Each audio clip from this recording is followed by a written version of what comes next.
Hello दोस्तों, आप सभी को नमस्कार। आपके अपने यूट्यूब चैनल मुकेश मैथ पे और मैं हूं मुकेश सर। तो चलिए आज मैं आप लोगों को बताने वाला हूं एस.के. झा सर का जो सेट है ग्रुप डी का, उसका सेट नंबर 3 का मैं सोल्यूशन देने जा रहा हूं स्पेशल मैथ का।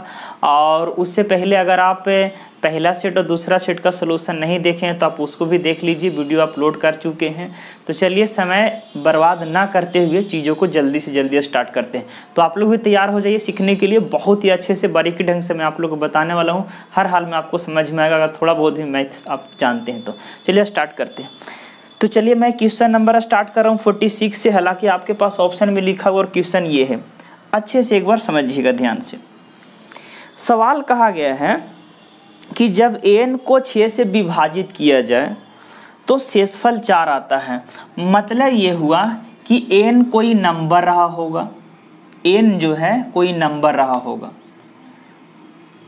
और इसको अगर 6 से विभाजित किया जाता है तो जो आपको रिमाइंडर आने वाला है वो कितना आता है, 4 आता है। तो अब आपसे बोला गया है कि अगर 2n को विभाजित किया जाए किससे, 6 से। 2n कहने का मतलब ये है कि अगर संख्या को दुगना कर दिया जाए तो सबसे पहले आप इस चीज को समझिए। एक छोटा सा पॉइंट इसको समझने से पहले समझिएगा कि अगर किसी संख्या को 10 से भागा देने पर रिमाइंडर 8 बचता है तो उसी संख्या को 5 से भागा देने पर रिमाइंडर क्या बचेगा। तो इस तरह के सवाल में क्या होता है कि अगर 10 से भागा, हालांकि इसका डिटेल थ्योरी होता है, बहुत अंदर तक सवाल इससे जाता है, तो वो मैं आपको यहाँ पर तो ज़्यादा डिटेल में लेकर जा नहीं सकते हैं, थ्योरी दे नहीं सकते हैं। तो यहाँ पर क्या है कि 10 से अगर भागा देंगे तो रिमाइंडर 8 आ रहा है। तो अगर उसी संख्या को 5 से भागा देंगे तो रिमाइंडर क्या होगा।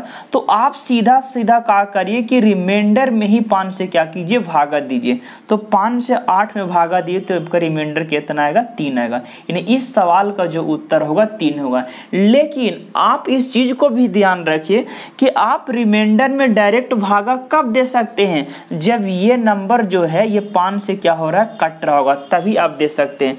अन्यथा अगर 5 से ये नंबर नहीं कट रहा है तो इस कंडीशन में सवाल जो है वो आंकड़े अधूरे के श्रेणी में चला जाएगा।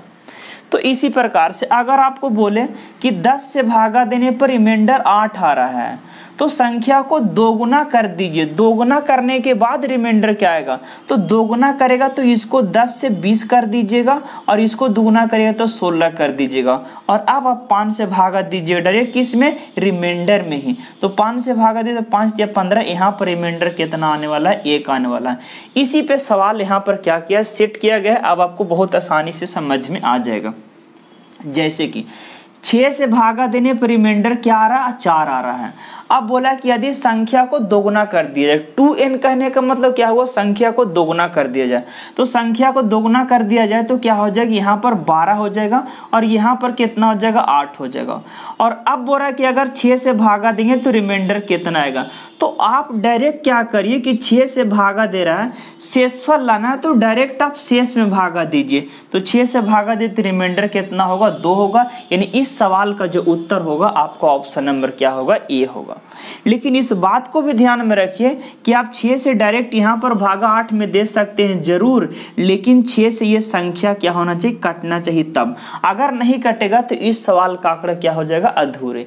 यहाँ पर देखिए 6 से 12 कट रहा है, सीधा शेषफल में भागा दे देंगे। 6 से 6 कम 6, रिमाइंडर कितना आएगा, 2। इस सवाल का उत्तर 2 होगा, आपका ऑप्शन नंबर ए। चलिए इसको नोट करिए, अगले सवाल पे चलते हैं।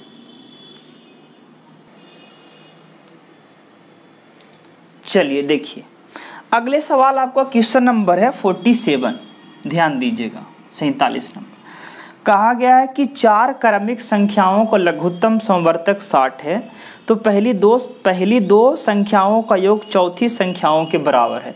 सवाल इस तरह से लिखा गया, आप देख भी सकते हैं कि क्रमागत 4 संख्याओं का लगातार 4 संख्याओं का जो एलसीएम दिया गया है वो आपका लिखा हुआ 60। यानी कि 4 लगातार संख्याओं का एलसीएम 60 है। लगातार कहने का मतलब क्या होता है बाबू, लगातार मतलब ये होता है कि नंबर जो होना चाहिए वो क्रमागत होना चाहिए। 4 है तो 5, 6, 7, इस प्रकार से लगातार नंबर होना चाहिए। और उन चारों लगातार नंबर का एलसीएम कितना है 60। ये पहला कंडीशन। दूसरा कंडीशन में ये भी आपको बताया गया है कि पहला नंबर और दूसरा नंबर का जो योग होगा वो बराबर है चौथे नंबर के। ये आपको कंडीशन भी आपको सवाल में दिया गया। तो जब भी इस तरह का सवाल आएगा कि एलसीएम 60 है तो इस नंबर को आप तोड़ दीजिए प्राइम फैक्टराइजेशन में, प्राइम नंबर में तोड़ दीजिए। तो अगर 60 को आप तोड़िएगा तो आप इस प्रकार से तोड़िएगा, 2 दूनी कितना हो जाएगा 4 और 4 तिया कितना हो जाएगा 12, 12 पचे कितना हो जाएगा 60। ये हम प्राइम फैक्टराइजेशन में क्या कर दिए, तोड़ दिए प्राइम नंबर में। प्राइम कहने का मतलब अभाज्य संख्या में उसको क्या कर दीजिए, तोड़ दीजिए। लेकिन सवाल में ये बोला है कि जो नंबर होना चाहिए बाबू लगातार होना चाहिए। तो आप इसको लगातार अगर सजाइएगा तो यहाँ पर हो जाएगा 2, 3, 4 और क्या होना चाहिए 5 होना चाहिए। ये लगातार नंबर में हम इस चीज को क्या कर दिए, सेट कर दिए। अगला भी कंडीशन आपको फुलफिल होना चाहिए कि पहला नंबर और दूसरा नंबर का जो योग है चौथा के बराबर है। आप देख सकते हैं कि पहला नंबर और दूसरा नंबर का जो योग है वो चौथा का क्या आ रहा है, बराबर आ रहा है, 3 और 2 5। यानी इस तरह का जो सवाल का जो यहाँ पर जो सेट किया गया है वो ये है कि देखिए लगातार 4 नंबर है और ये चारों का एलसीएम क्या हो गया 60 हो गया, और पहला और दूसरा नंबर का जो योग है चौथा के बराबर है। मतलब ये है कि वो 4 नंबर यही है जो डाटा को क्या किया गया, सेट किया गया है। तो 4 लगातार नंबर 2, 3, 4, 5 है। तो सवाल में ये पूछा गया कि उन चारों लगातार नंबर का योग बताइए। तो जोड़ दीजिए 5, 5, 4, 9, 9, 3, 12, 12, 2, 14। इस सवाल का जो उत्तर होगा 14 होगा। चलिए आप इसको नोट करिए।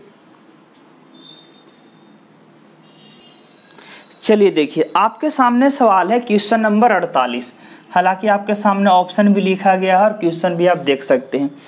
कहा गया है कि आपको एक सीरीज दिया गया और बोल रहा है कि ये किसके बराबर है। सीरीज आपके सामने है, देख सकते हैं कि 1/3 × 5 plus 1/5 × 7 plus 1/7 × 9 plus 1/9 × 11 plus 1/13 × 11 plus 11 × 13 है, 11 × 13 प्लस 1/13 × 15। ये सवाल आपको दिया गया है और आपसे पूछा गया कि ये किसके बराबर है। हालांकि मेरे प्यारे विद्यार्थी इस सवाल को देखते के साथ ऑप्शन लगा सकते हैं मात्र 2 से 3 सेकंड में। ऐसे देखिए कैसे हमको लगाना है, देखते के साथ दिमाग में घंटा बजना चाहिए कि ये एक सीरीज जा रहा है, 3 5 है, 5 7 है, 7 9 है, 9 11, 11 13 है, 13 15।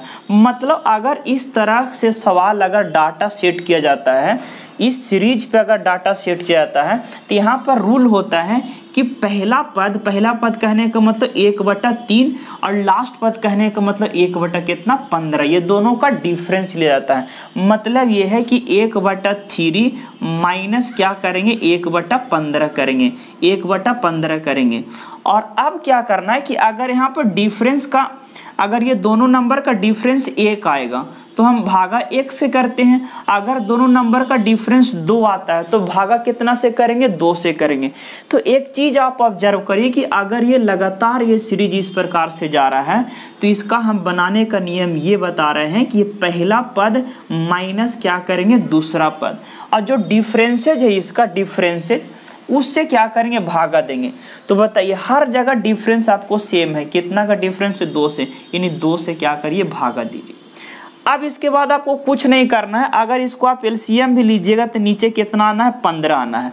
तो आप देख पाइए कि अगर नीचे 15 आएगा, ये 45 बन रहा पॉसिबल नहीं है, ये बन रहा है कितना 25 बन रहा है, ये भी पॉसिबल नहीं, ये 45 बन रहा है, ये भी ऑप्शन पॉसिबल नहीं। एक ही आपका ऑप्शन सेटिस्फाइड होगा, आपका ऑप्शन नंबर डी। हालांकि इसको कैलकुलेशन में कर लीजिए तो कितना हो जाएगा, ये हो जाएगा 5 - 3 बटा कितना हो जाएगा 15, और भागा करेंगे 2 से तो गुना कर दें तो ये उल्टा हो जाएगा। यानी आप देख सकते हैं 5 में से 3 गया कितना, देखिए तो सही किए है ना, 3 × 5 = 15, 15 3 × 5 = 15, 15 एकम 15, यहाँ पर 1 होगा। और इसको कैलकुलेशन करिएगा तो कितना हो जाएगा 4 हो जाएगा, 4/15 यानी 1/2, 2 से काट दिए, 2 दूनी 14, यानी इस सवाल का उत्तर 2 बटे कितना होगा 15 होगा। चलिए नोट करिए। चलिए ये आपका सवाल नंबर आपका 49 है। अब देख लीजिए, ये 49 नंबर क्वेश्चन है। आप देख पा रहे होंगे इस सवाल में बोला है आपसे कि सबसे छोटा कौन है, न्यूनतम आपको निकालना है 49 नंबर। देखिए मेरे प्यारे विद्यार्थियों, आप चीज़ों को समझ लीजिए, बारीकी ढंग से एकदम अच्छे समझिएगा। अगर ये लिखा हुआ है 6√12, अगर आपके सामने एक नंबर दिया जाए कि ये क्यूब रूट 6 है और यहाँ पर क्यूब रूट कितना है आपके पास 9 है, और अब आपसे पूछें कि बताइए इस दोनों नंबर में सबसे बड़ा नंबर कौन है, तो अगर आपसे पूछता है कि ये दोनों नंबर में बड़ा नंबर कौन है, तो आप इस चीज़ को घूर घूर कर देखिए कि करनी के रूप में अगर यहाँ भी करनी में 3 है और यहाँ भी करनी में 3 है, अगर करनी में दोनों नंबर सेम है, यहाँ भी करनी में 3 है, यहाँ भी करनी में 3 है, तो जो नंबर बड़ा होगा रूट में वही बड़ा होगा, और जो रूट के अंदर छोटा होगा वो नंबर क्या हो जाएगा, छोटा। जैसे कि आप देख रहे हैं करनी में यहाँ भी 3 है और यहाँ भी करनी में 3 है, और यहाँ पर देखिए 9 है और ये 6 है, तो आप बताइए 9 बड़ा है, यानी इस सवाल में जो होगा ये क्यूब रूट 9 जो होगा क्यूब रूट 6 से क्या होगा, बड़ा। लेकिन आप इस चीज को ध्यान रखिए कि करनी क्या होना चाहिए, सेम होना चाहिए। जैसे कि एग्जांपल एक और हम दें कि यहाँ पर 4 क्यूब 12 है और यहाँ पर कितना है, करनी के रूप में 4 है, और ये आपको कितना लिखा हुआ 16 लिखा हुआ। तो आप देखिए करनी में दोनों जगह क्या है, सेम है, यहाँ भी 4 है, यहाँ भी 4 है, ये 16 और ये 12 है। तो अगर करनी में सेम है तो जो नंबर बड़ा होगा वही बड़ा हो जाएगा और जो नंबर छोटा होगा वही छोटा होगा। यानी यहाँ पर करनी सेम है तो 16 बड़ा होगा, यानी कि यहाँ से आपका इस नंबर से ये नंबर जो होगा वो क्या होगा, बड़ा होगा। तो ये चीज आपको ध्यान में रखना पड़ेगा कि बड़ा छोटा मैं डायरेक्ट कब कह सकता हूं, जब करनी का जो वैल्यू क्या होना चाहिए, सेम होना चाहिए। करनी का वैल्यू क्या होना चाहिए, सेम होना चाहिए। तो आप इस चीज को देखिए कि इसमें बड़ा छोटा आप डायरेक्ट कर सकते हैं, लेकिन कब, जब आपको ये पता हो जाए कि करनी का वैल्यू क्या होना चाहिए, सेम है। यहाँ पर देखिए करनी में 6 लिखा हुआ है, यहाँ पर करनी में 3 लिखा हुआ है, यहाँ पर करनी में 4 लिखा हुआ, और यहाँ पर कुछ नहीं तो कितना लिखा हुआ, 2 लिखा हुआ। क्या आप इस चीज को समझिए, हर रूट में जो करनी के रूप में लिखा हुआ है वो सेम है? नहीं, बिल्कुल नहीं है। तो आप नहीं कह सकते कि इसमें से कौन नंबर बड़ा कौन नंबर छोटा, आप नहीं बता सकते। तो इसीलिए सबसे जो पहला रूल है मेरा होगा, जो करनी में नंबर दिया हुआ सबको क्या कर देना, सेम कर देना।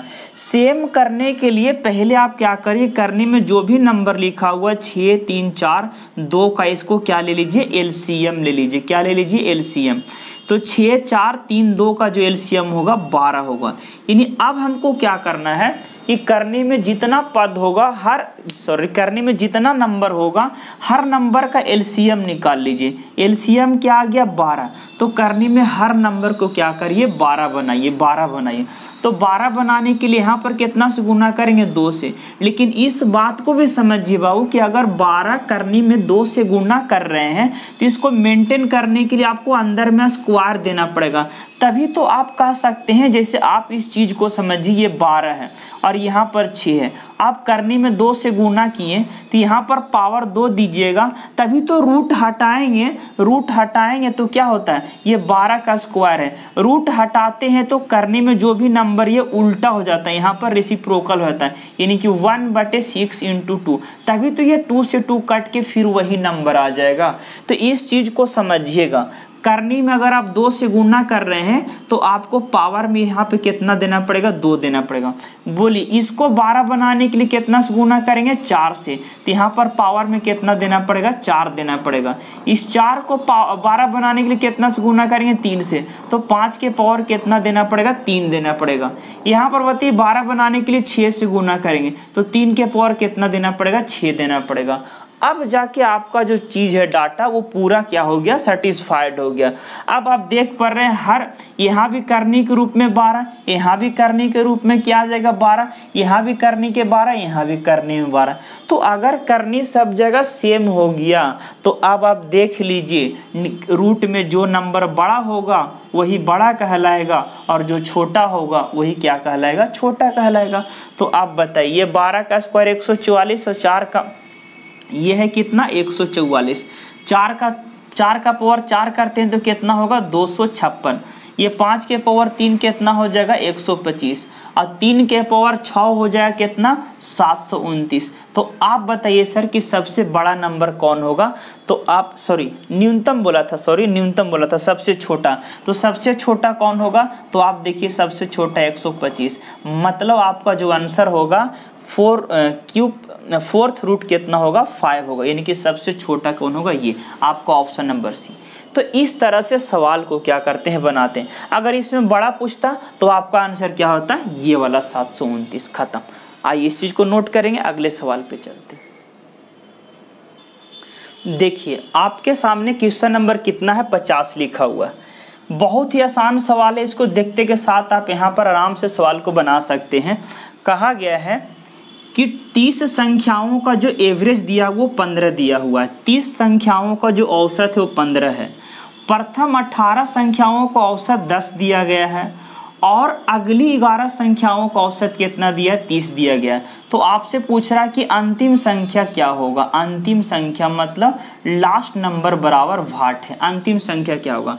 तो आप इस चीज को गौर करिए कि 30 संख्याओं का अगर औसत 15 दिया हुआ है तो ऐड बराबर होता है, ऐड बराबर मतलब योग बराबर होता है औसत गुने संख्या, यानी कि एवरेज इनटू नंबर। ये आप भी जानते होंगे, यानी कि अगर योग लेकर आना है तो औसत में संख्या को क्या कर देंगे? गुना कर देंगे तो उसका योग आ जाएगा।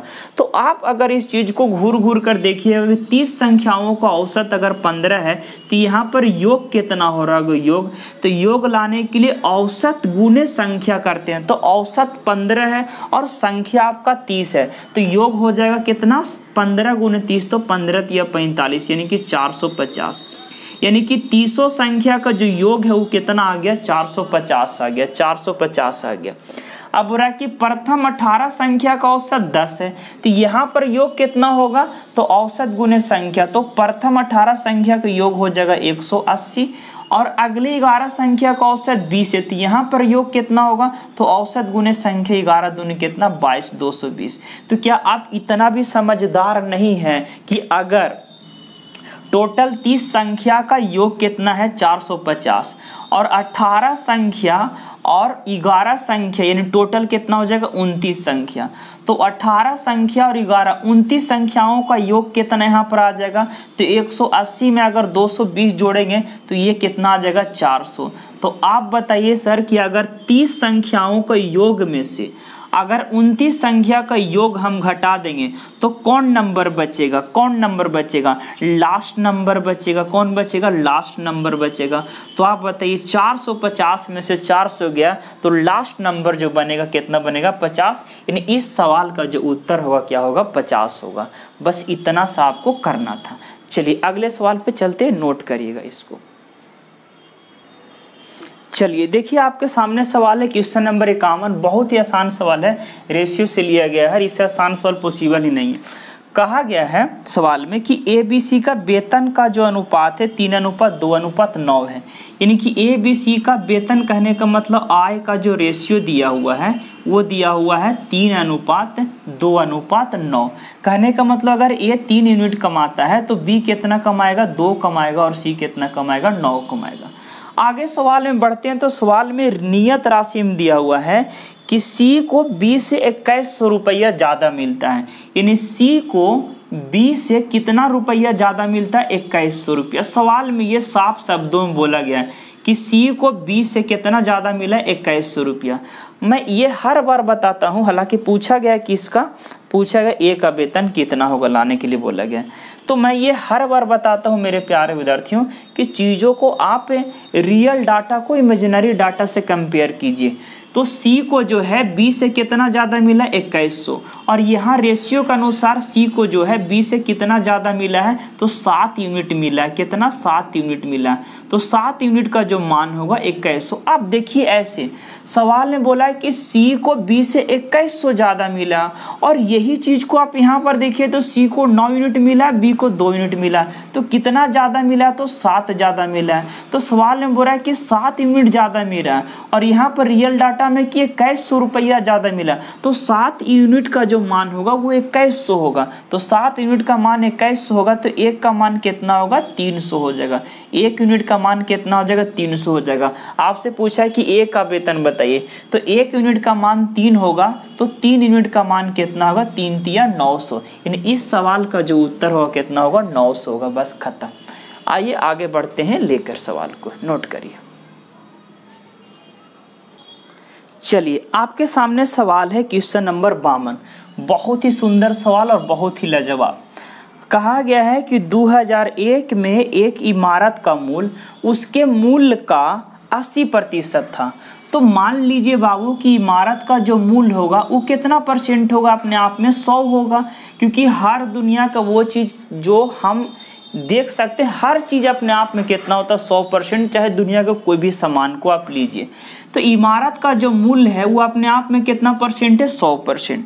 अब यहाँ पे सवाल में बोला गया है कि 2001 में इमारत का मूल्य उसके मूल्य का 80% था।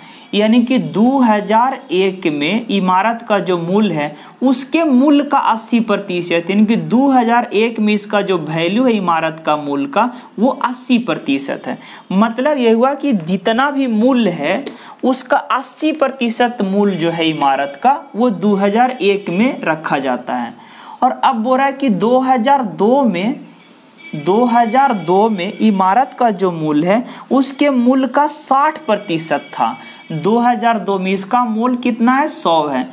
तो 2002 में उसका जो मूल्य है इसके मूल्य का 60%, 60% कहने का मतलब कितना, 60 होगा। तो आप जरा गौर करिए कि 2001 में इमारत का मूल्य कितना है, 80, और 2002 में इमारत का मूल्य कितना है, 60। क्योंकि आपको सवाल में बोला है इमारत का मूल्य कुछ भी आप ले सकते हैं, 100, X, Y, Z, राम आम श्याम कुछ भी ले लीजिए। 2001 में जो उसका मूल्य होगा उसके मूल्य का 80% होगा। तो यहाँ पर मूल्य मान है कितना, 100, तो 2001 में उसका 80 हो जाएगा, और 2002 में बोला है उसके मूल्य का कितना है, 60 है। सवाल में आगे पूछा है आपसे, तो बताइए कि 2001 से 2002 तक मूल्य में कितना % कमी है। तो बताइए सर 2001 में 80 था और 2002 में 60 हुआ, कितना कमी है, 20 है कमी। और कमी हमेशा कितना से, ज़्यादा से, परसेंटेज मिलाना है तो 100 से। यानी कि यहाँ से 20 चको 100 और 25 चको 80, 25 चको 100। यानी इस सवाल का जो उत्तर होगा आपको ऑप्शन नंबर कौन होगा, C होगा। बस इतना सा था। चलिए आगे नोट कर लीजिए आप लोग, जल्दी से आगे बढ़ते हैं। चलिए अगले सवाल पे चलते हैं मेरे प्यारे विद्यार्थियों। ये बहुत ही अच्छा सवाल है, क्वेश्चन नंबर 53। देखिएगा ध्यान से। कहा गया है कि किसी दुकानदार में एक ऑफर के तहत अगर आप 4 वस्तु खरीदते हैं, 4 गो वस्तु खरीदते हैं, यानी कि CP कितना है, 4 गो अगर वस्तु आप क्या करते हैं, लेते हैं, तो आपको एक वस्तु क्या होगा, फ्री में मिल जाएगा। एक वस्तु जो है वो क्या चीज़ मिल जाएगा, फ्री में, FREE, फ्री में मिल जाएगा। तो इस तरह के सवाल में स्टूडेंट क्या हो जाता है कि फंस जाते हैं, लेकिन आपको फंसना नहीं, बहुत आसान है, समझ लीजिए एक बार अच्छे से। अगर 4 गो वस्तु आप खरीदें और एक वस्तु फ्री मिल गया, तो सिंपल ये बात है कि आपको एक वस्तु फ्री मिला, टोटल कितना वस्तु खरीदने पर, यानी कि टोटल कितना वस्तु पर आपको एक वस्तु फ्री मिला। तो 4 गो वस्तु तो आप खरीदें और एक वस्तु आपको फ्री मिल गया, यानी कि टोटल आप 5 वस्तु उसके यहाँ से क्या किए, लिए हैं, और टोटल 5 वस्तु पर एक वस्तु फ्री मिल गया। तो यहाँ पर हम कह सकते हैं कि एक वो फ्री मिला, टोटल कितना, 5 में, प्रतिशत में लाना तो 100 से, यानी आपका इस सवाल का जो उत्तर हो कितना, 20%। खत्म। बस इतना सा काम आपको करना था। आइए इस सवाल को और अच्छे से समझने के लिए एक एग्जाम्पल भी लेते हैं कि अगर आपको बोल दे कि 5 वस्तु खरीदने पे, 5 वस्तु खरीदने पे, अगर 5 वस्तु खरीदते हैं तो हमको फ्री मिल जाता है 3 वस्तु। तो आप बताइए कि 3 गो वस्तु आपको फ्री मिल रहा है, टोटल कितना वस्तु पे, तो 5 वस्तु खरीदे और 3 वस्तु फ्री मिल गया, यानी कि टोटल 8 वस्तु में आपको 3 वस्तु क्या दुकानदार कर रहा है कि ले जाओ, तुम फ्री लेकर जाओ। तो 8 वस्तु में 3 वस्तु आपको फ्री मिल रहा है, परसेंटेज में 100 से, यानी आपका जो आंसर होगा 37.5%। खत्म। तो इस तरह के सवाल में आप जो जमाने ही बना सकते थे कि एक वस्तु फ्री मिला, टोटल कितना 5 में, और 1/5 कहने का मतलब 20%, खत्म। तो 2 से 3 सेकंड का सवाल था ये। चलिए आगे बढ़ते हैं। चलिए देखिए आपके सामने अगला सवाल है क्वेश्चन नंबर 54। देख लीजिए सवाल बहुत ही आसान है, आप देख पा रहे होंगे। आपके सामने सवाल लिखा हुआ, ऑप्शन भी लिखा हुआ। कहा गया है कि 30 खराब मशीन को खरीदने में 1000 रुपये लगता है। यानी कि 30 गो मशीन है, 30 गो क्या है मशीन, 30 गो मशीन, और 30 गो मशीन को खरीदने में हमें कितना लगा सीपी, यानी 30 मशीन को खरीदने में हमें टोटल 1000 रुपये लगा है। और कहा गया ये कि 30 गो मशीन को 1000 रुपया में खरीदा और इस पे कुछ मरम्मत करा के, मरम्मत कितना में कराया ये हमको पता नहीं है, लेकिन बोला गया है कि खराब मशीन खरीदा 1000 रुपया में 30 गो, और इस पे मरम्मत कराने के बाद ये 30 मशीन को क्या किया, बेच दिया। 30 मशीन को बेच दिया। किस भाव से बेच रहा है तो आपके सामने लिखा हुआ है कि मरम्मत कराने के बाद 300 रुपया 300 रुपया प्रति मशीन के दर से बेचता है। मतलब यह हुआ कि मरम्मत कराने के बाद 300 रुपया प्रति मशीन के दर से बेचता है, यानी सेलिंग करता है। तो 300 रुपया प्रति मशीन के दर से बेचेगा, तो 300 रुपया में एक मशीन, तो 30 मशीन कितना में बेच देगा, यानी कि 30 मशीन कितना में बेच देगा, 9000 में। कितना में, 9000 में। अब आप बताइए सर कि ये जो टोटल मशीन जो है ये बेचा है कितना में, 9000 में। बेचा है कितना में, 9000 में। और अब आपसे सवाल में आगे बढ़िएगा तो बोलता है कि उसे 150 रुपया प्रति मशीन लाभ भी हो गया। उसको 150 रुपया प्रति मशीन क्या हो रहा है, लाभ हो रहा है। तो आप बताइए कि मरम्मत कराने में वो कितना पैसा लगाया होगा।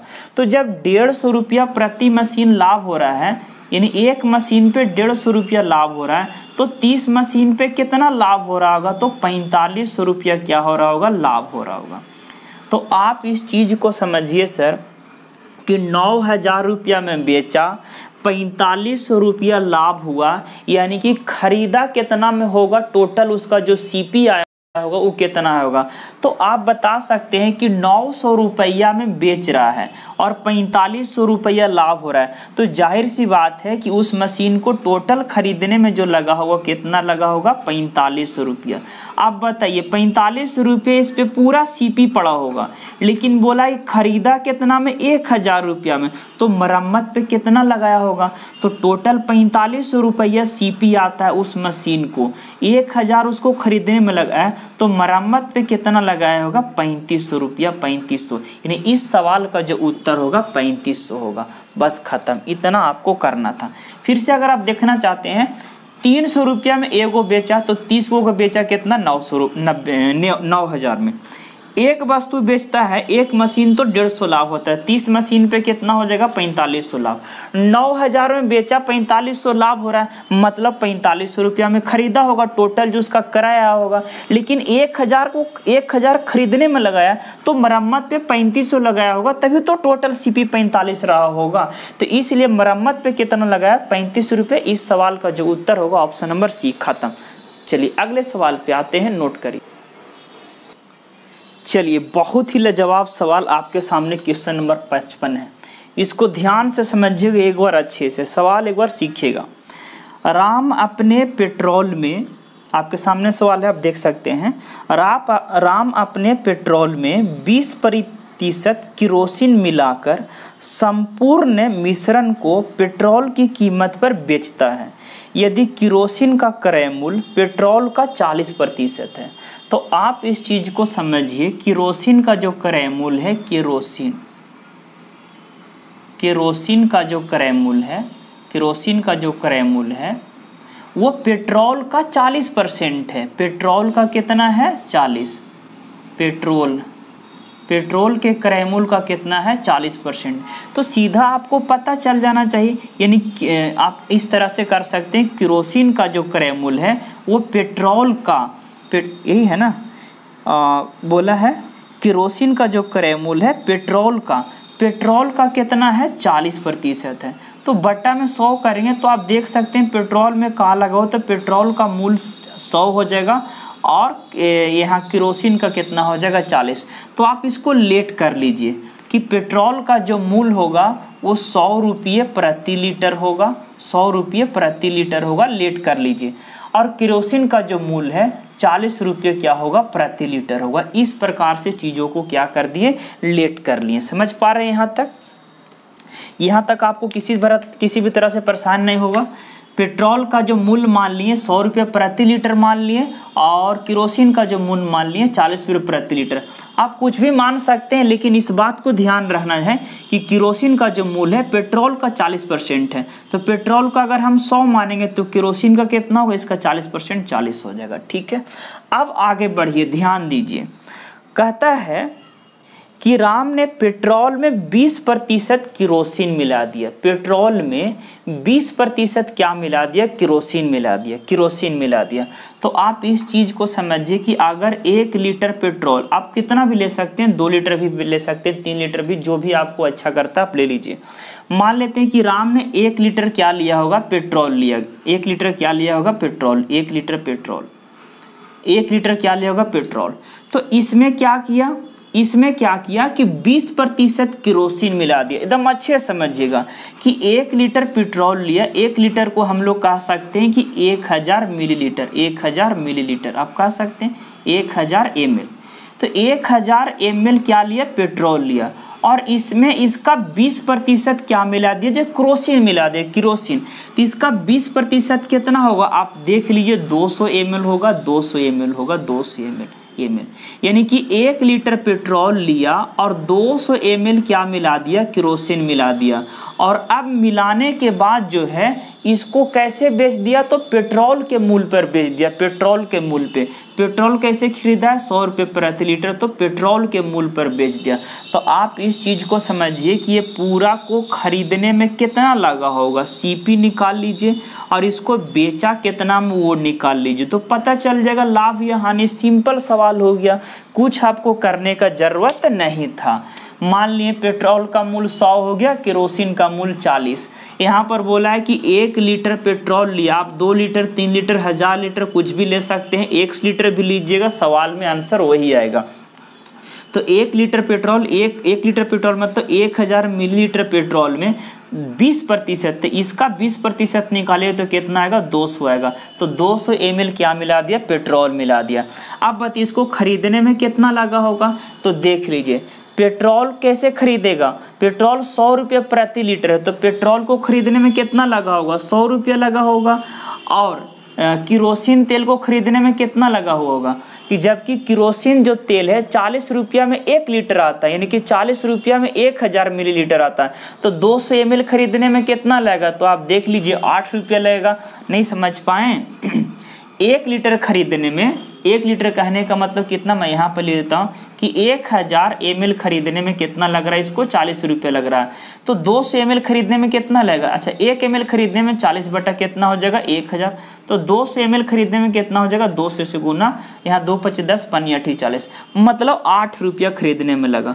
तो अब बताइए इसको खरीदने में टोटल कितना पैसा लग रहा है, 108 रुपया लग रहा है खरीदने में।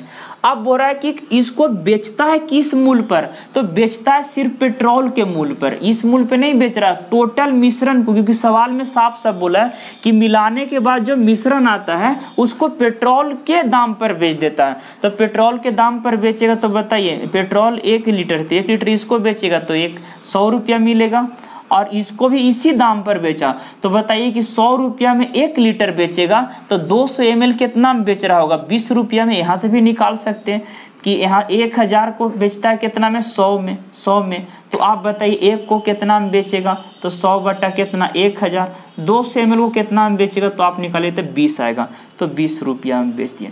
यानी कि टोटल कितना रुपया में बिका, 120 रुपया में।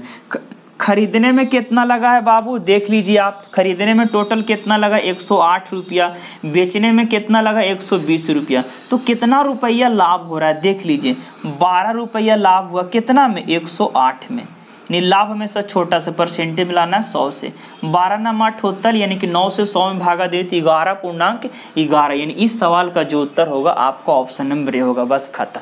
चलिए आगे, चलिए अगले सवाल पे हैं और अगला सवाल आपका क्वेश्चन नंबर 56 है। आपके सामने सवाल कहा गया है कि किसी धनराशि पर अब से 2 वर्ष बाद 5% की दर पर वास्तविक बट्टा 15 रुपया है, तो धनराशि निकले। मेरे प्यारे विद्यार्थी, इसका सिंपल एक फंडा है कि अगर जब भी आपको वास्तविक बट्टा निकालने के लिए बोले या तो मूलधन निकालने के लिए बोले, तो वास्तविक बट्टा का फॉर्मूला होता है वास्तविक बट्टा। वास्तविक बट्टा का क्या होता है फॉर्मूला, आप आराम से लगा दीजिए P into T into R बट्टा 100। ये कोई नया नई चीज़ नहीं है। वास्तविक बट्टा आप पहले से भी जानते हैं, साधारण ब्याज बराबर क्या होता है, मूलधन गुने समय गुने दर बट्टा 100 होता है। तो यहाँ पे वास्तविक बट्टा का फॉर्मूला होगा P into T into R बट्टा 100 प्लस यहाँ पर RT, यानी कि यहाँ पर इस चीज़ को ध्यान रखिएगा। सिर्फ वास्तविक बट्टा में इतना सा चेंज होता है कि प्लस में आपको क्या करना पड़ेगा, RT करना पड़ेगा, यानी कि R इंटू टी। तो ध्यान दीजिएगा, वास्तविक बट्टा बराबर formula P into T into R बट्टा 100 और प्लस क्या कर देना है, RT कर देना है। अब आपको मूलधन निकालने के लिए बोला, रख दीजिए, वैल्यू आपको आ जाएगा। यहाँ पर बट्टा में दिया हुआ कितना 15 रुपया बराबर मूलधन लाना है, R का वैल्यू कितना दिया हुआ 5 और T का वैल्यू कितना है 2 और बट्टा में कितना हो जाएगा 100 और प्लस RT करेंगे तो 5 दूनी कितना हो जाएगा 10।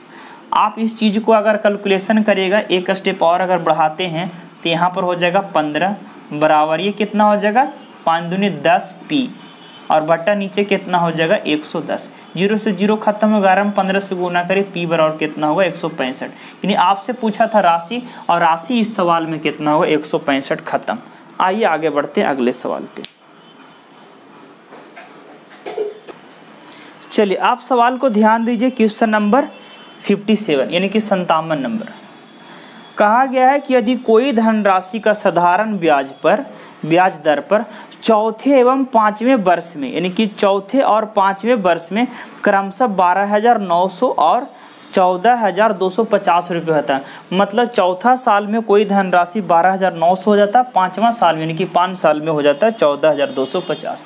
तो आपसे पूछा है कि ब्याज का दर निकाली, यानी कि चौथा साल में 4 साल में ये राशि कितना हो जाता है, तो आप देख रहे हैं 12,000 कितना 900 और 5 साल में यही राशि कितना हो जाता है तो 14,250 रुपया। और अब आपसे पूछा है कि यहाँ से आप क्या निकाल के आइए, दर निकाल के आइए। तो एक चीज़ आप ऑब्जर्व करिएगा बाबू कि 4 साल में ये राशि ये 12,900 हो जाता है, 12,900 हो जाता है, मतलब कोई भी राशि रहा होगा वो 4 साल में 12,900 हो गया, तो 12,900 मेरा अमाउंट का काम करेगा मिश्रधन।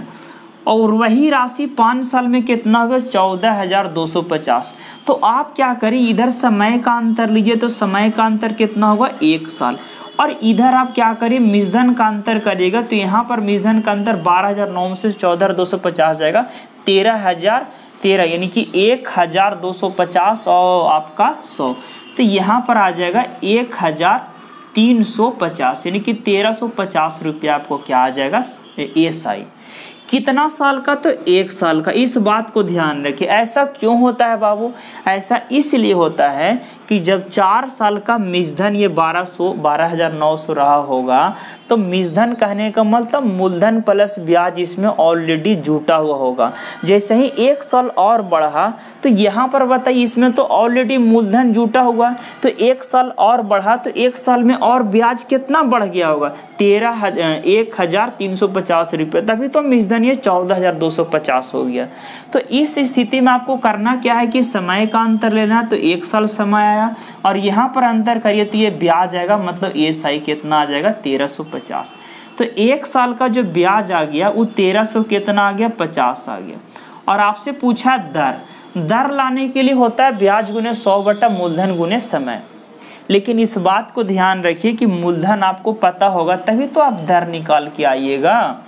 तो 1 साल का ब्याज अगर 1,350 रुपया है, तो 4 साल का ब्याज क्या होगा, क्योंकि ब्याज हर साल का समान होता है। अगर 1 साल में साधारण ब्याज 5 रुपया मिल रहा, तो 4 साल में साधारण ब्याज 5 चौक कितना मिलेगा 20 रुपया मिलेगा। तो हर साल का साधारण ब्याज समान होता है, तो 1 साल में कितना मिल गया 1,350, तो तो 4 साल में कितना मिल गया, 13 से गुना कर दिए तो 13 चौको 52 और 50 चौको 200, मतलब कि 5400 रुपया ब्याज मिल जाएगा आपको। कितना, 4 साल में। ओके, 4 साल में 5400 रुपया आपको ब्याज मिल जाएगा। तो आप जरा गौर करिए कि 4 साल के मिश्र धन में से, 4 साल के क्या चीज, मिश्र धन में से, 4 साल के मिश्र धन में से अगर 4 साल का ब्याज हम घटा देते हैं तो मूलधन आएगा, क्योंकि मूलधन बराबर होता है मिश्रधन माइनस ब्याज।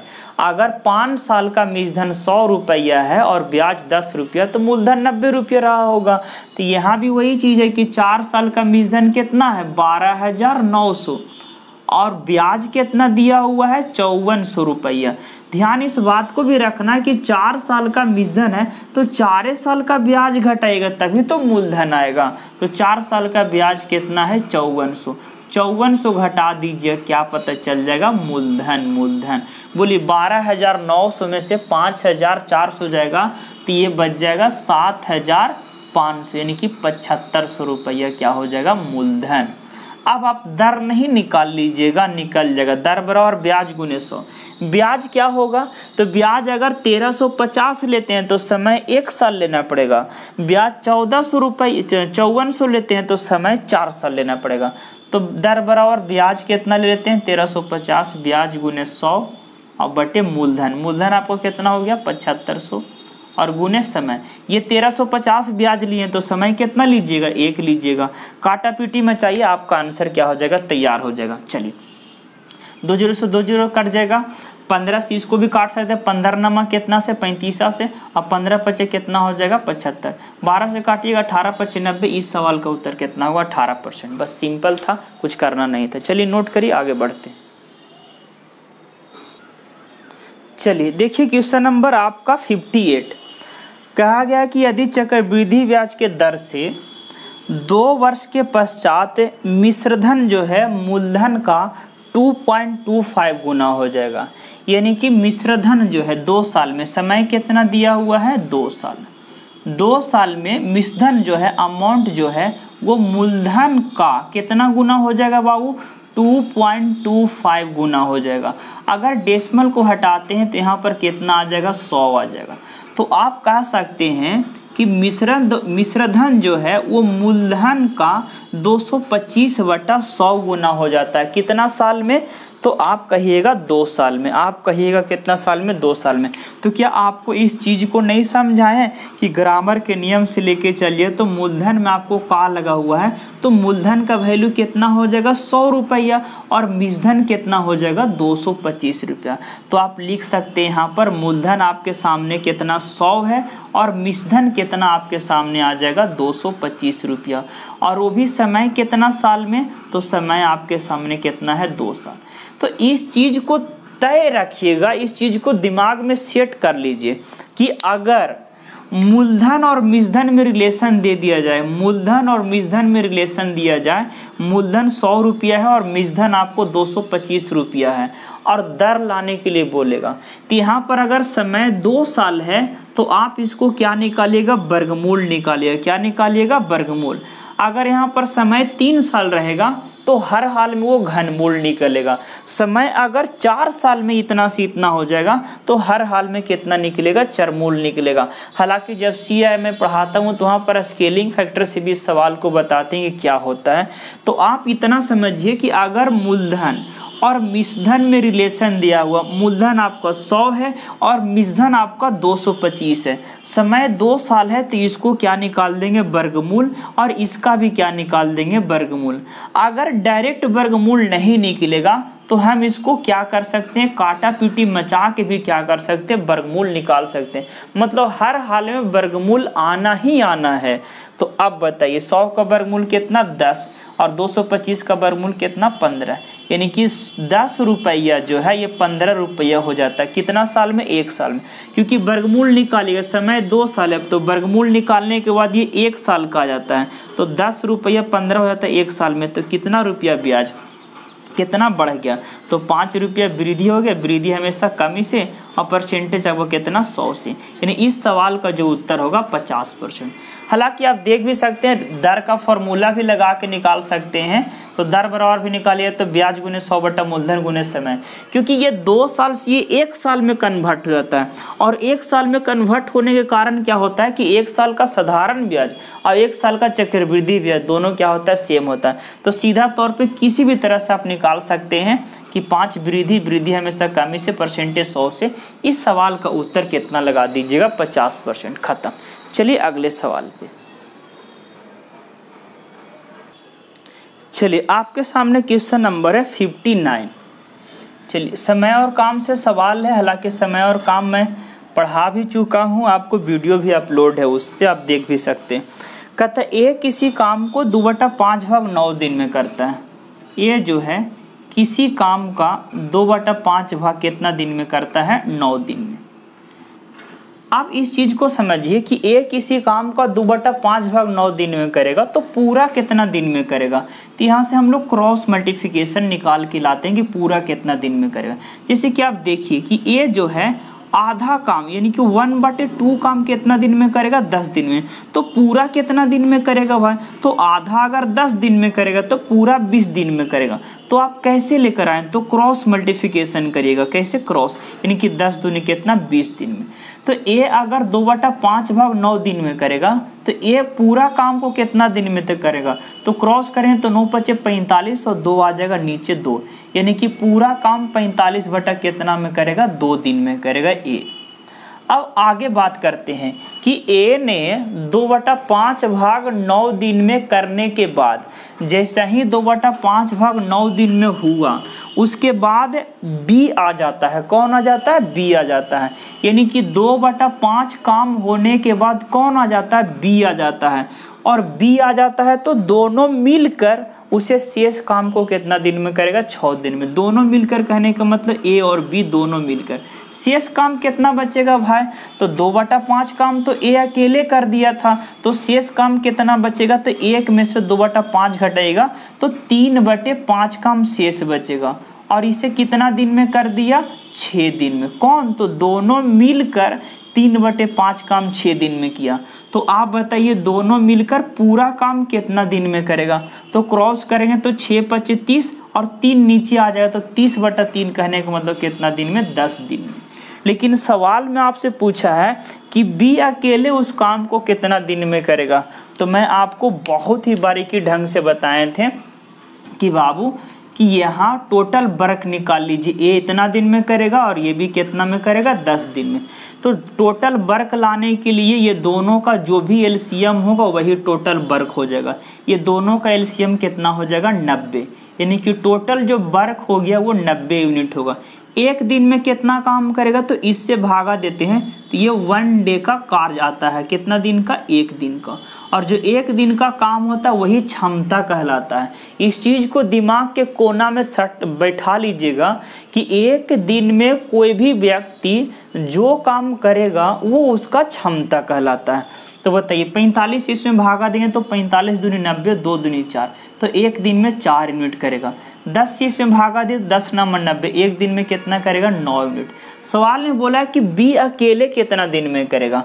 बताइए टोटल काम करना है कितना भाई, 90 यूनिट। और किसको करना है, तो बी अकेले करेगा।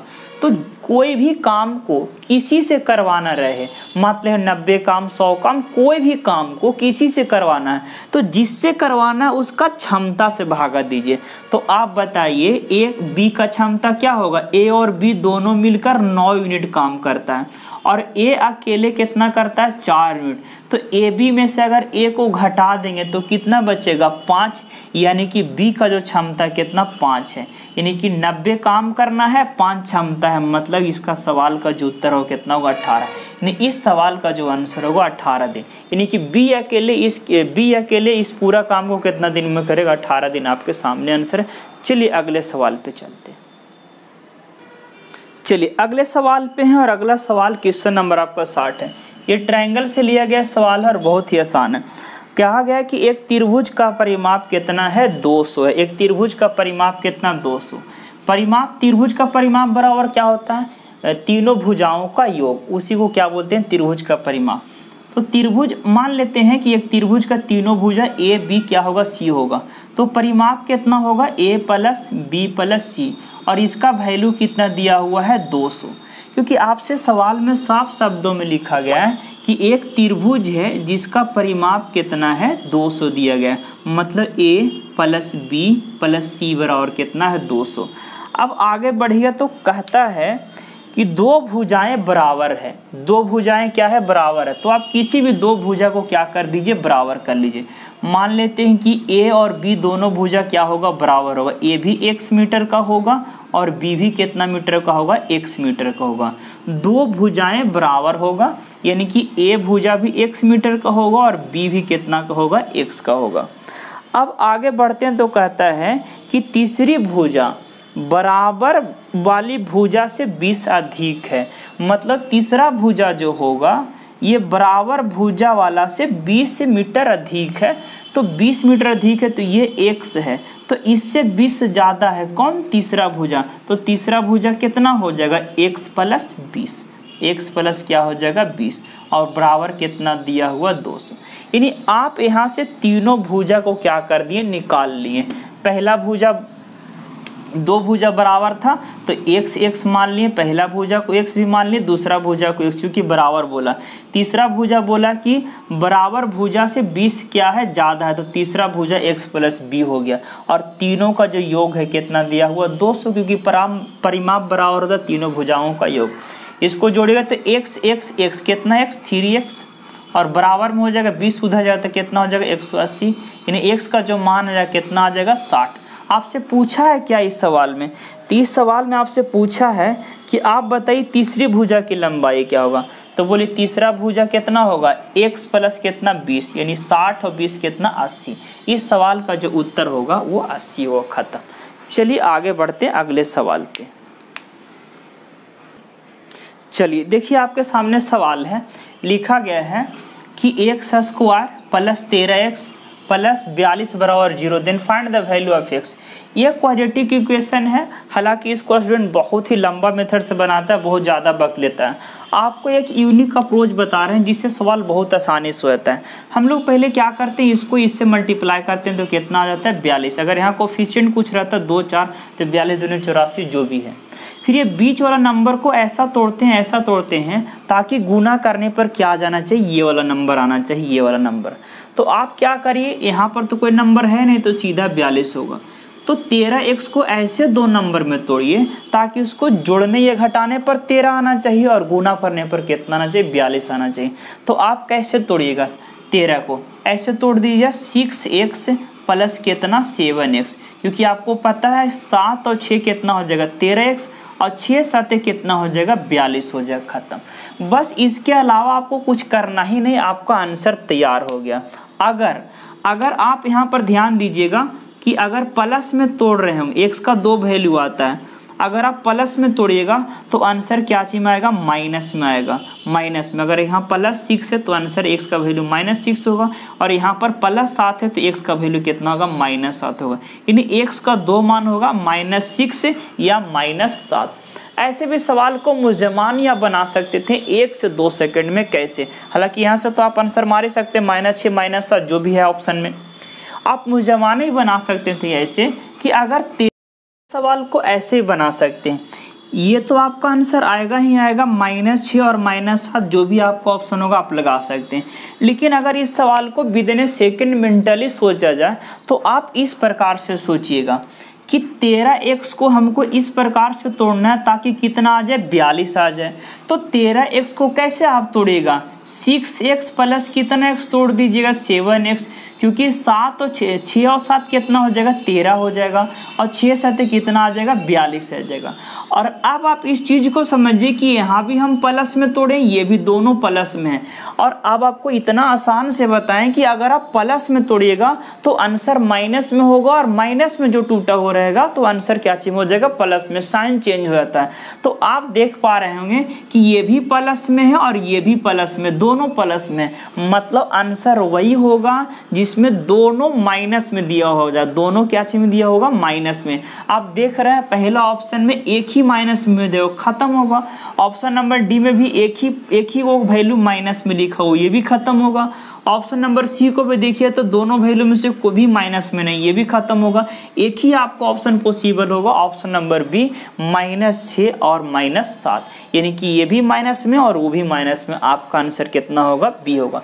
तो इस तरह से भी सवाल को विदिन ए सेकेंड बनाया जा सकता है। ये कोई जरूरी नहीं कि मैं हर चीज को तरीका से ही आपको देखें, ऑप्शन से भी हर एंगल से सोच के सवाल को बना सकते हैं। चलिए अगले सवाल पे चलिए देखिए, आपके सामने क्वेश्चन नंबर 62 लिखा हुआ tan 24 degree, tan 48 degree, tan 42 degree गुने tan 66 डिग्री, इसका मान लाना है। ऑप्शन दिया हुआ 0, 1, 1/2, तो इस सवाल को बनाने के लिए आपको 1 सेकेंड काफी है। आप इस सवाल को देखते के साथ आंसर कर सकते हैं कि इस सवाल का जो आंसर होगा कितना होगा? 1 होगा, खत्म। कैसे आप कर सकते हैं वो देखिए। अगर tan A into tan B बराबर, अगर यहाँ पर बात किया जाए तो tan A into tan B बराबर कितना होगा? 1 होगा। लेकिन कब? अगर यहाँ पर दोनों एंगल का जो सम है वो कितना हो जाएगा? 90 डिग्री होना चाहिए, तभी ये पॉसिबल है कि 1 हो। इस चीज को समझिए कि अगर tan दोनों गुना में लिखा हो रहा है कि tan A into tan B अगर गुना में दे दिया जाए और अगर एंगल का सम दोनों का कितना हो जाएगा? 90, तो tan A into tan B बराबर कितना आंसर होगा? 1 होगा। क्या आप इस चीज को घूर घूर कर देखिए तो tan 24 डिग्री इंटू tan कितना? 66 डिग्री। देखिए तो 24 और 66 कितना होता है? जोड़ने पे 90 डिग्री, मतलब कि tan 24 और tan 66 कितना होगा? 1 होगा। यहाँ पर देखिए tan 48 और tan 42 डिग्री है, तो 48 डिग्री और 42 डिग्री को भी जोड़ेगा तो कितना आ जाएगा? 90 डिग्री आ जाएगा। तो tan 48 डिग्री गुना tan 42 डिग्री, दोनों में गुना है और एंगल का सम 90, तो इसका वैल्यू भी कितना हो जाएगा? 1 हो जाएगा। और 1 गुना 1 इस सवाल का जो उत्तर होगा 1 होगा, आपका ऑप्शन नंबर बी। चलिए अगले सवाल की ओर चलते हैं, तब तक इस सवाल को नोट करिए, आगे बढ़ते हैं। चलिए आपके सामने सवाल है, एक बार अच्छे से आप देख लीजिए सारणी को। क्वेश्चन नंबर 63 है आपके पास। यहाँ पर तो मैं जिसका जरूरत था उसी चीज को मैं लिखा हूँ, और आप देख लीजिए पूरा टेबल को कि क्या है लिखा हुआ। इस प्रकार से कहता है कि नीचे दिए गए सारणी में ध्यानपूर्वक पर अध्ययन करके प्रश्न को उत्तर दे। सवाल ये है कि वर्ष 1990 में लिए गए राज्यों में से कितने राज्यों के गन्ना कुल उत्पादन में अंशदान 15% या उससे अधिक है। मतलब ये कहा गया है कि 1990 में, 1900 किस में? 90 में, तो 90 का मैं लिया हूँ। 1990 में ऐसा कितना राज्य है, ऐसा कितना राज्य है जिसका अंशदान, जैसे P का अंशदान इतना है, Q का इतना है, R का इतना है, S का इतना है, T का इतना है, X का इतना है। तो बोला कि ऐसा कितना अंशदान है जो कुल योग के 15% या 15% से क्या होगा? ज्यादा होगा। बहुत ही सिंपल सवाल है। बोला कि ऐसा कितना अंशदान है, कितना अंशदान है? 1, 2, 3, 4, 5, 6 ये सब अंशदान है कि P इतना अंशदान करता है, Q इतना करता है, ये इतना करता है। तो ऐसा कितना अंशदान है जो कुल योग का 15% या उससे ज्यादा है? तो इसका 15% निकाल लीजिएगा। अगर 1% निकालिएगा तो कितना होगा? 4.12। 15% लाना है तो 15 से गुना कर देंगे। 15 दूनी 30 और 15 एकम 15, 15 दूनी 30, 0 हाथ में 3, 15 एकम 15, 15 3 18 हाथ में 1 और 15 चौको 60 61, यानी कि इसका जो 15% होगा 6 पॉइंट कितना होगा? 8 होगा। तो आप देख लीजिए ऐसा इसमें कितना ऐसा अंशदान है जो 6.8 या इससे ज्यादा है। तो ये बताइए, ये तो 23 इससे कम है, ये खत्म हो जाएगा। 42 20 से कम है, ये हो सकता है क्योंकि 41.8 से ये ज्यादा है, तो 1 हो गया। 70 20 से ज्यादा 2 हो गया। 45 इससे कम है, ये भी नहीं होगा। 170 उससे ज्यादा है। तो आप बताइए कि 15% से कितना ऐसा ज्यादा मिला आपको?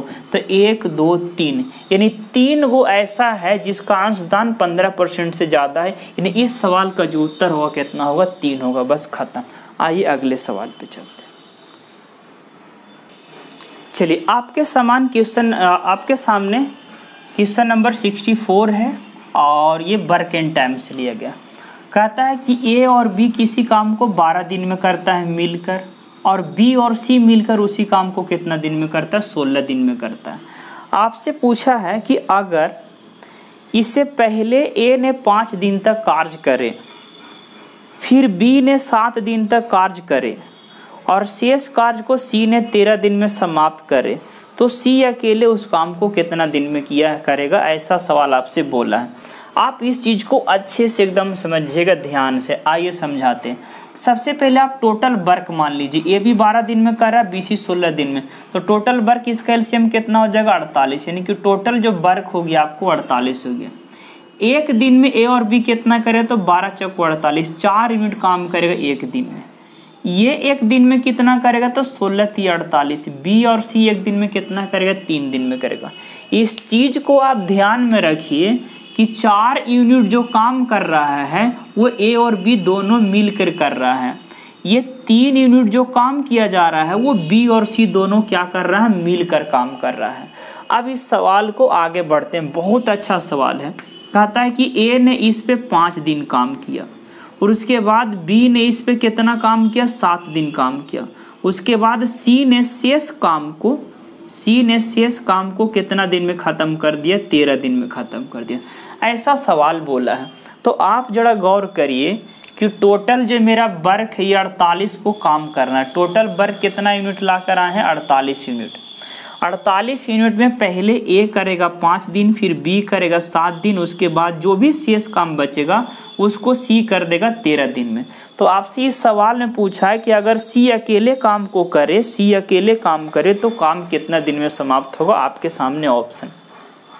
तो आप बताइए मेरे प्यारे विद्यार्थियों कि अगर इस चीज को देखिएगा कि ए ने 5 दिन तक काम किया, तो 5 दिन में कितना काम करेगा, तो एक दिन में 4 यूनिट करता है, तो 5 दिन में तो 5 को 20 कहिएगा, तो ये बिल्कुल क्या हो जाएगा, गलत होगा। क्यों गलत हो जाएगा, क्योंकि आपसे यहाँ पर ए अकेले 5 दिन काम करता है, और ये जो 4 यूनिट देख रहे हैं ये दोनों मिलकर काम कर रहा है। 4 यूनिट ए और बी, देखिए ए और बी 12 दिन में करता है, तो एक दिन में 4 यूनिट कर रहा है। तो ये सवाल ऐसे करिए तो गलत होगा। तो इस सवाल को बनाने के लिए जो तरीका है वो ऐसे, एक ही तरीका वो देखिए सामने से। आप क्या करिए, इसमें पैच बनाइए। देखिए जैसे कहने का मतलब आप दो दोस्त हैं, आप भी यहाँ से कचहरी तक जाइएगा और आपका दोस्त यहाँ से स्टेशन तक जाइएगा, तो आप क्या अलग अलग भी जा सकते हैं। वो भी अलग बाइक से चला जाएगा और वो भी अलग बाइक से, आप भी अलग बाइक से चले जाएगा। लेकिन ऐसे भी तो हो सकता है कि आप लोग दोनों दोस्त हैं और आप बोलेंगे चलो ठीक है तुम कचहरी तक जाएगा, तुम कचहरी तक जाएगा और हम स्टेशन तक जाएंगे, तो चलो कम से कम कचहरी तक तो दोनों साथ चलेंगे। तो इसी प्रकार से यहाँ पर पैच बनाते हैं। देखिए ये 5 दिन करेगा, ये भी 7 दिन करे, तो ये कहता है कि हम 5 दिन कर ही रहे हैं और तुम भी 7 दिन कर ही रहा, तो ऐसा करो कि हम लोग दोनों मिलकर 5 दिन तक काम कर लेते हैं। हम लोग दोनों मिलकर 5 दिन तक काम कर लेते हैं। तो ए और बी दोनों मिलकर क्या किया, 5 दिन तक काम किया। अब बी का क्या बच गया, 7 दिन में से 5 दिन तो ए के साथ कर लिया और अभी भी बी का 2 दिन और बच गया।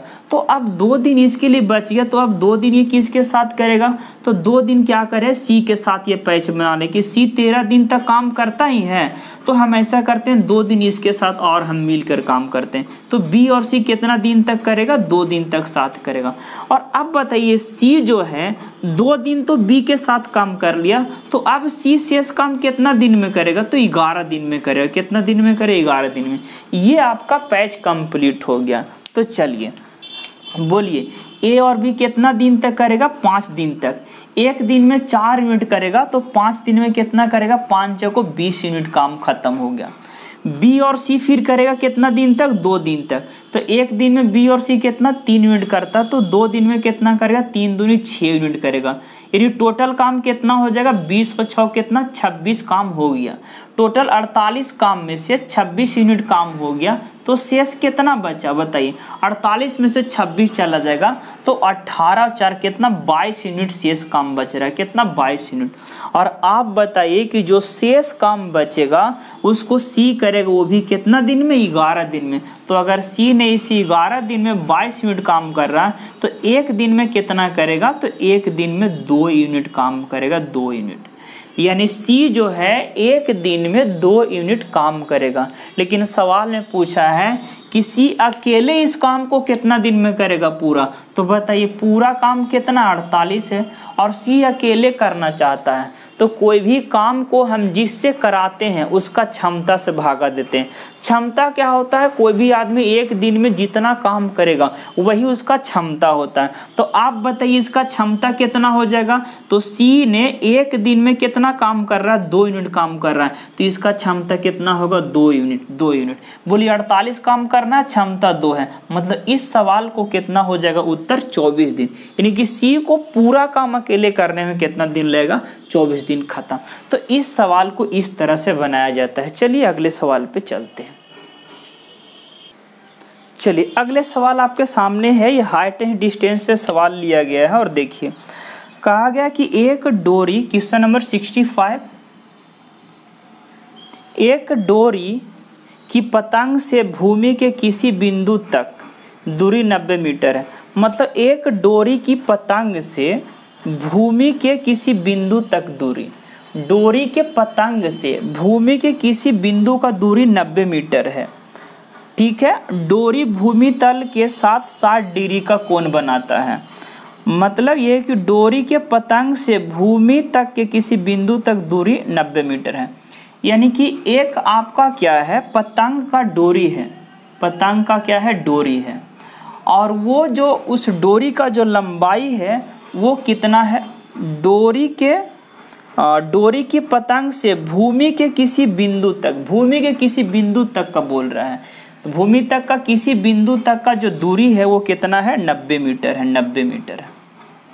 और आपसे इसमें आगे बोला है कि डोरी भूमि तल के साथ 60 डिग्री का कोण बनाता है। डोरी जो है वो भूमि तल के साथ कितना डिग्री का कोण बनाता है, 60 डिग्री का, 60 डिग्री का। यह मानते हुए कि डोरी में कोई ढील नहीं, पतंग का ऊंचाई निकालिए। सॉरी ये उल्टा आपको यहाँ पर लिख दिए, 90 मीटर आपका इसका दिया हुआ है, डोरी का क्या लंबाई दिया हुआ, कि डोरी, क्योंकि बोला है कि एक डोरी की पतंग से, डोरी के पतंग से भूमि के किसी बिंदु तक का लंबाई जो है 90 मीटर है और डोरी भूमि तल के साथ कितना डिग्री का कोण बना रहा है, 60 डिग्री का। तो आपसे पूछ रहा है पतंग का ऊंचाई, हाइट लेकर आइए, ये पतंग होगा, इसका हाइट पूछ रहा है एच। आप बताइए 60 डिग्री है तो यहाँ पर हाइट पूछे तो 90 डिग्री, जाहिर सी बात है ये 60 के सामने कितना होगा, 30। पिछले क्लास में मैं जो सेट सोल्यूशन कराया उसमें भी इस तरह का सवाल आया था। उसमें क्या था, देखिए हर हाल में 30, 60 और 90 अगर 90 बनता है, यहाँ पर किसी भी समकोण त्रिभुज 30, 60, 90 बनता है तो 30 के सामने 1 लेते हैं, 60 के सामने √3 लेते हैं और 90 के सामने कितना 2 लेते हैं। इस रेशियो को आप क्या रखिएगा, ध्यान में रखिएगा। तो आप बताइए 60 डिग्री के सामने कितना हो जाएगा, √3 यूनिट, और 30 डिग्री के सामने कितना हो जाएगा, 1 यूनिट, और ये 90 के सामने कितना हो जाएगा, 2 यूनिट। और आप देख सकते हैं सवाल में दिया हुआ कि 2 यूनिट का मान कितना है, 90, 2 यूनिट का मान 90, तो 1 यूनिट का मान कितना आ जाएगा, 45। आपसे डोरी का हाइट पूछा तो कितना यूनिट का मान, √3 यूनिट का मान, यानी इस सवाल का जो आंसर होगा 45 रूट कितना होगा, 3, यानी आपका ऑप्शन नंबर 1 खत्म। चलिए अगले सवाल पे चलते हैं। चलिए अगले सवाल आपके सामने है, क्वेश्चन नंबर 66, बहुत ही अच्छा सवाल है, ज्योमेट्री से लिया गया है। कहता है कि एक न्यूनकोण ABC में, यानी एक न्यूनकोण त्रिभुज है ABC जिसका नाम यहाँ पर दे दिया गया है, त्रिभुज का नाम है AB और C। चलिए आगे बोला है कि ABC में 60 डिग्री, एंगल ABC में 60 डिग्री, यानी कि B जो है इसका मान कितना दिया हुआ, 60 डिग्री, B का मान 60 डिग्री दिया हुआ है। यदि O बिंदु ABC का लंब केंद्र है। अब सवाल यहाँ पर आ जाता है कि लंब केंद्र किसको बोलेंगे भाई, लंब केंद्र।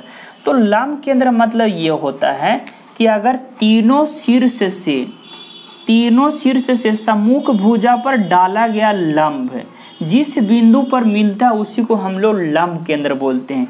यानी कि इस शीर्ष से सम्मुख भुजा पर ये लंब डालें और इस शीर्ष से सम्मुख भुजा पर लंब ये डालें और इस शीर्ष से सम्मुख भुजा पर लंब ये डालें, और तीनों जिस बिंदु पर मिलता है इसी को क्या बोलेंगे, लंब केंद्र बोलेंगे। और इसमें बोला कि O बिंदु ABC का क्या है, लंब केंद्र है। यानी कि तीनों शीर्ष से डाला गया प्रत्येक भुजा पर लंब जिस बिंदु पर मिलेगा इसी को क्या बोलेंगे, लंब केंद्र बोलेंगे। और लंब केंद्र O दिया हुआ, क्लियर। और अब आपसे पूछा गया है इसमें कि एंगल OAC, एंगल OAC यानी ये वाला एंगल, और angle ACO, angle OCA, angle OCA ये वाला एंगल, ये दोनों का सम पूछा है। Angle OAC plus angle OCA बराबर कितना होगा। हालांकि इतना आसान सवाल है, आप लोग इसको देखिएगा तो कहिए कितना भी आसान आता है। आप जरा देखिए ना, घूर घूर कर इस चीज़ को देखिए कि अगर ये 90 डिग्री है तो ये भी 90 डिग्री होगा, ये 90 डिग्री तो ये भी 90 डिग्री है। इस चीज़ में चलिए देखिए तो एक आप चतुर्भुज बन रहा है कि नहीं। तो आप बताइए चतुर्भुज में चारों कोण का योग कितना डिग्री होता है, 360 डिग्री। ये 90 है, ये भी 90, तो 90 90 180 है, तो ये भी दोनों का योग कितना होगा, 180 होगा। ये अगर 60 डिग्री तो ये कितना डिग्री रहा होगा, 120 डिग्री। और जब ये 120 डिग्री है तो आप बताइए ये वाला भी पूरा एंगल कितना हो रहा है, सम्मुख कोण से 120 डिग्री हो जाएगा। अब इस त्रिभुज में चलिए, इस त्रिभुज में चलिए, इस त्रिभुज में चलिए तो ये वाला कोण 120 डिग्री हो गया। तो आप बताइए ये वाला कोण और ये वाला कोण मिला के कितना होगा, तीनों कोणों का योग 180 होता है और ये पूरा 120 है, तो ये दोनों कितना होगा, तो 60 डिग्री हो गया। मतलब एंगल OAC और एंगल OCA का जो योग बनेगा वो कितना बनेगा, 60 डिग्री। यानी इस सवाल का जो उत्तर होगा कितना होगा, 60 डिग्री। बस खत्म। आइए आगे बढ़ते हैं। चलिए देखिए आपके सामने क्वेश्चन नंबर 67 बहुत अच्छा और मानक विचलन निकालने के लिए बोला है। मानक विचलन हालांकि बहुत ही खतरनाक चीज़ है, लेकिन आप चीज़ों को समझिए कैसे निकालते हैं। मानक विचलन लाने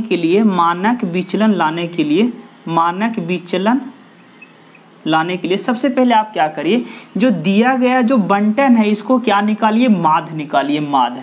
सबसे पहले मानक विचलन अगर आप लाना चाहते हैं तो जो बंटन दिया गया है उसको क्या निकालिए, माध्य निकालिए। माध्य निकालने के लिए आपको पता होगा माध्य बराबर योग बटे संख्या होगा, योग बटे संख्या। जोड़िए 10 20 30 40 50, 50 हो गया, 11 9 20 70 हो गया, 11 9 20 यानी कि 90 होगा। यानी कि माध्य बराबर योग बटा संख्या। संख्या कहेगा 1 2 3 4 5 6 7 8 9। इसका मतलब जो माध्य है वो कितना आ जाएगा, 10 आ जाएगा। अब इसके बाद आपको मानक विचलन पे जाना है। सबसे पहला काम क्या करना है आपको कि जिसका भी आपको मानक विचलन लाना है उस बंटन का माध्य लेकर आ जाइए। माध्य कितना लेकर आए, 10। अब आपका मानक विचलन बराबर क्या होगा, लिखिए रूट अंडर, उसके बाद क्या करना पड़ेगा कि माध्य में से हर नंबर को आपको क्या करना, घटाना पड़ेगा। हर नंबर को क्या करना पड़ेगा, घटाना पड़ेगा। तो यानी कि जो भी आपको माध्य आएगा उसमें से हर नंबर को घटाते जाइए और स्क्वायर करके जोड़ दीजिए। तो बताइए सर 10 में से अगर 10 जाएगा तो 0, 0 का स्क्वायर 0, प्लस 10 में से 10 जाएगा 0 का स्क्वायर 0, 10 में से 9 हो गया 1, 1 का स्क्वायर कितना हो जाएगा 1, 10 में से 10 जाएगा 0 का स्क्वायर 0, 10 में से 10 जाएगा 0 का स्क्वायर क्या हो जाएगा 0, 10 में से 11 जाएगा -1 आएगा, -1 का भी होल स्क्वायर करें तो 1 आएगा। 10 में से 10 जाएगा 0, 0 का होल स्क्वायर 0, और 10 में से 11 जाएगा 1 का होल स्क्वायर 1, और 10 में से 9 जाएगा 1, 1 का होल स्क्वायर 1, और बटे। और बटा में क्या करना है, टोटल संख्या से भागा। तो टोटल संख्या आप यहाँ पर कितना देख रहे हैं, तो टोटल संख्या आपको 9 है। अगले स्टेप में चलेगा तो ये आ जाएगा रूट, जोड़िएगा तो 1 और 1 2, 2 1 3, 3 1 4, 4 बटा कितना 9, और 4 बटा 9 का वर्गमूल निकालिए 2 बटा 3। यानी इस सवाल का जो उत्तर आएगा 2 बटा क्या आएगा 3 आएगा। चलिए खत्म।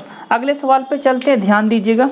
अगला सवाल आपको बोला गया है, चलिए इसको इरेज कर देते हैं। क्वेश्चन नंबर 68 पे आ जाइए।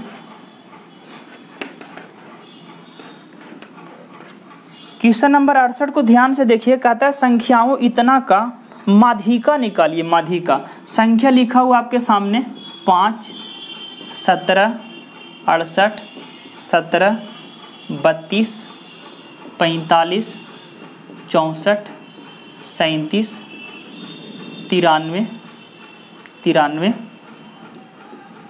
45 78 32 35 और 45 लिख देते हैं नीचे, 35 और 45 ये लिखा हुआ। इसका आपको निकालना है माध्यिका। माध्यिका मतलब होता क्या है मेरे प्यारे विद्यार्थी, माध्यिका मतलब ये है कि जो भी डाटा दिया गया है आप उसको या तो बढ़ते क्रम में या तो उसको घटते क्रम यानी एसेंडिंग या डिसेंडिंग ऑर्डर में पहले आपको सजाना पड़ेगा। चाहे कोई भी बंटन दिया रहे कोई भी डाटा दिया रहेगा, अगर उसको बोलता है माध्यिका तो पहले आप उसको आरोही या अवरोही में सजा दीजिए। तो चलिए मैं इसको आरोही यानी कि बढ़ते क्रम में सजाता हूँ। तो सबसे पहले क्या लिखना पड़ेगा बढ़ते क्रम में सजाने के लिए 5। 5 के बाद क्या आ जाएगा आप देख लीजिए, 5 के बाद आ जाएगा आपको 17। 17 2 है तो 17 17 लिख देते हैं। इसके बाद ये ले लिए, ये भी ले लिए, ये भी ले लिए। उसके बाद आपको क्या है, इसके बाद आप देख रहे हैं 32 है, तो यहाँ पर आपको आ जाएगा 32 32 और 32, 2 गो 32 है। देखिए यहाँ भी 32 है और यहाँ भी 32 है। 32 के बाद आप देखिए कि 35 आ जाएगा। 35 के बाद कितना आ जाएगा 37, तो 35 आ जाएगा, फिर 37 आ जाएगा, तो 35 37 आ गया। इसके बाद आप देखिएगा तो कितना है 45 है। 45 1 45 2 45 3 गो 45 है, तो 45 आ जाएगा। 45 45 45। उसके बाद आप देख पा रहे हैं तो कितना आ जाएगा आपको 64 आ जाएगा। 64 शायद आ जाएगा, 64 आ जाएगा। 64 लिख दिए 64। उसके बाद कौन आ जाएगा 68 आ जाएगा। 68 भी मैं लिख दिया यहाँ पे। उसके बाद 68 के बाद कौन आ जाएगा 78 आ जाएगा, और 78 के बाद कौन आ जाएगा 93। देखिए तो हर नंबर मैं ले चुका हूँ। देखिए तो कहीं यहाँ पे 1 2 3 4 5 6 7 8 9 10 11 12 13 14 नंबर था। यहाँ भी 1 2 3 4 5 6 7 8 9 10 11 12 13 14 नंबर आ गया। यानी कि जो डाटा दिया गया उसको बढ़ते क्रम या तो घटते क्रम, जो भी आपको आसान लगा आप उसमें सजा सकते हैं। मैं इसको बढ़ते क्रम में सजा दिया हूँ। सजाने के बाद जो मिडिल टर्म होगा, जो बीच वाला पद होगा, वही क्या हो जाएगा माध्यिका होगा। बीच वाला पद कितना हो जाएगा, टोटल आपका 14 है, तो बीच वाला पद लाने के लिए 6 गो आप इधर से छोड़ दीजिए। 1 2 3 4 5 6 गो इधर से छोड़िए और 6 गो इधर से आप छोड़ दीजिए, तो बीच वाला पद कितना बच गया 2 गो। अगर सिंगल पद मान लेते हैं कि दोनों तरफ से जो मिडिल टर्म है वो 45 है, तो आपका आंसर 45 हो जाता है। लेकिन यहाँ पर उधर से भी 6 छोड़, इधर से भी 6 छोड़ने के बाद 2 गो नंबर बच रहा है। तो यहाँ पे जो माध्यिका होगा, माध्यिका जो होगा वो होगा 37 प्लस 45 बटा कितना होगा 2, बस खत्म।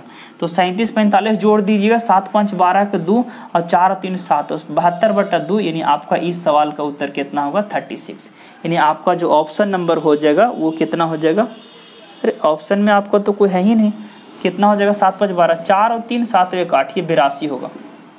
और 2 से भागा दिए तो आपका आंसर कितना होगा 41। यानी इस सवाल का उत्तर आपका ऑप्शन नंबर क्या होगा सी होगा। चलिए अगले सवाल में बढ़ते हैं।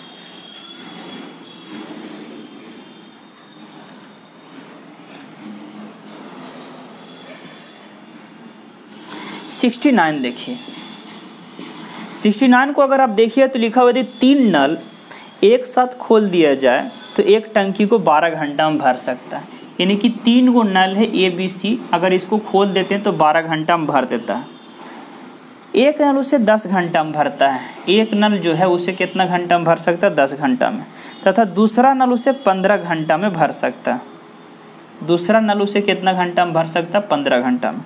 तो तीसरे नल उसे कितना घंटा में भर सकता है। समय और काम का डिटो कंसेप्ट इसमें लेगा, कुछ नहीं करना है, आप टोटल वर्क निकाल लीजिए। टोटल वर्क निकालने के लिए क्या करना है आपको एलसीएम ले लेना। तो 12 10 15 का जो एलसीएम होगा वो कितना होगा 60, यानी कि टोटल जो काम है, टोटल जो टंकी भरना है वो 60 यूनिट भरना है। बोलिए पूरा 12 घंटा में भरता तो 1 घंटा में कितना यूनिट भरेगा 12 25 60 यूनिट। ये 1 घंटा में कितना करेगा 6 यूनिट भरेगा, और ये 1 घंटा में कितना 4 यूनिट भर देगा, 4 यूनिट भर देगा।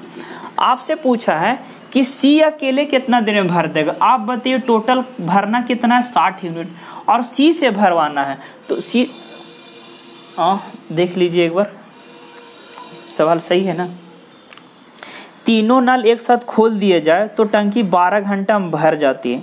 एक नल उसे 10 घंटा में भर सकता है, तथा दूसरा 15 घंटा में। तीसरा नल उसे कितने घंटा में खाली कर सकता है, तीसरा नल खाली करने वाला। तो आपको क्या करना है कि टोटल 60 यूनिट खाली करना है। किससे करवाना है तीसरा। तो तीसरा क्या करेगा भाई, तीनों जब मिल जाता है तो 5 यूनिट क्या करता है भराता है, 5 यूनिट। तो अगर तीनों में से ए और बी का कैपेसिटी हटा लेंगे तो जाहिर सी बात है सी का बचेगा। तो ए और बी मिलकर कितना भरता है, तो 6 4 कितना 10, यानी कि 10 आप क्या करिए घटा लीजिए, तो 5 में से 10 गया, -5 बचा, और माइनस कहने का मतलब खाली करेगा, मतलब ये है कि सी जो है वो 1 घंटा में 5 यूनिट क्या कर देगा, खाली कर देगा। माइनस ये दर्शाता है कि खाली कर रहा है, तो बोलिए 1 घंटा में 5 यूनिट खाली कर देगा, मतलब सी का क्षमता कितना है, 5 है। टोटल खाली करना 60 है, 1 घंटा में 5 खाली करता है, यानी कि टोटल कितना घंटा में खाली करेगा, 12 घंटा में। यानी इस सवाल का जो उत्तर होगा 12 घंटा, यानी कि सी अकेले उस नल टंकी को कितना देर में खाली कर देगा, 12 घंटा में। चलिए अगले सवाल पे और लास्ट क्वेश्चन। अगर आप इस लास्ट तक आ ही गए हैं तो प्लीज़ आप लोग क्या करिए, वीडियो को लाइक कर दीजिए, चैनल को सब्सक्राइब नहीं किए तो सब्सक्राइब कर दीजिए, और हाँ, और अपने दोस्तों के साथ भी इस चैनल को शेयर करिए, इस वीडियो को शेयर करिए, ताकि उसको भी बोलिए चैनल को सब्सक्राइब किए, ताकि ज़्यादा से ज़्यादा ग्रो करे, तो आप लोग को भी फायदा होगा, हमको भी फायदा होगा। चलिए आगे बढ़ें। 70 नंबर, ये लॉग से है, लिखा हुआ 2 log 11/13 प्लस उसके बाद लिखा हुआ 2 log 130/33 माइनस log 4/9। मेरे प्यारे विद्यार्थियों, लॉग का एक नियम होता है, इस चीज़ को पहले समझ लीजिए। लॉग का ये होता है कि अगर लिखा हुआ है a log b, तो ये जो गुना में लॉग है, ये इसको हम लिख सकते हैं log